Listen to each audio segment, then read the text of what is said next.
పేతురు రాసినటువంటి మొదటి పత్రికలో అలాంటి చెదిరిపోతున్న భయపడుతున్నటువంటి క్రైస్తవ విశ్వాసులందరినీ బలపరచడానికే ఆయన చక్కటి పత్రిక ద్వారా విశ్వాసుల్ని, ఎందుకంటే మీరు అందరూ క్రైస్తులో ఉన్నారో, మీరు మంటలో కాలి చనిపోయినా కానీ మీరు ఏం భయపడవసరం లేదు అంటూ ఒక చక్కని మాట, కొన్ని మాటలు తెలియజేస్తూ ఉంటే ఎంతో సంతోషాన్ని ఇస్తాయండి నిజంగా మాటలు. చూడండి, పేతురు రాసినటువంటి మొదటి పత్రికలోనే ఏంటి సంఘానికి ఈ మాటలకి సంబంధం ఏంటంటే చూద్దాం ఒకసారి. పేతురు రాసినటువంటి మొదటి పత్రికలోనే 2వ అధ్యాయము, పేతురు రాసినటువంటి మొదటి పత్రిక 2వ అధ్యాయము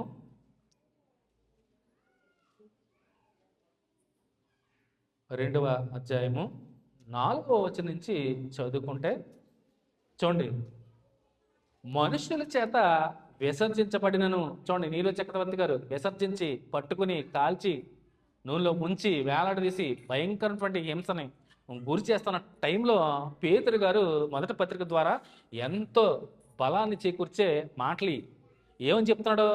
మనుష్యుల చేత విసర్జించబడినను దేవుని దృష్టికి ఏర్పరచబడినది అమూల్యమును సజీవమునైన రాయగు ప్రభువునందుకు వచ్చిన వారే.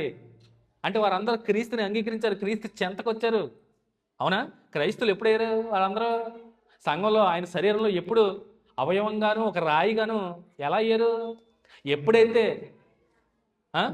ఎప్పుడైతే పరిశుద్ధులుగా ఉండడానికి పిలువబడ్డారో అప్పుడే క్రీస్తులు వారందరూ ఐక్యమయ్యారు, పాలి భాగస్థులయ్యారు.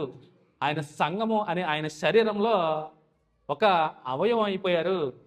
అలాంటి వారు భయపడవసరం లేదు అంటూ అమూల్యమును సజీవమునైన రాయగు ప్రభువునద్దకు వచ్చిన వారే, మీరందరూ కూడా ప్రభువునద్దకు వచ్చిన వారే యేసుక్రీస్తు ద్వారా దేవునికి అనుకూలములకు ఆత్మ సంబంధమైన బలులు అర్పించుటకును పరిశుద్ధ యాజకులుగా ఉండేటట్లు మీరును సజీవమైన రాళ్ల వలె నుండి, చూడండి, మీరును సజీవమైన రాళ్ల వలె నుండి ఆత్మ సంబంధమైన మందిరముగా కట్టబడుచున్నారు.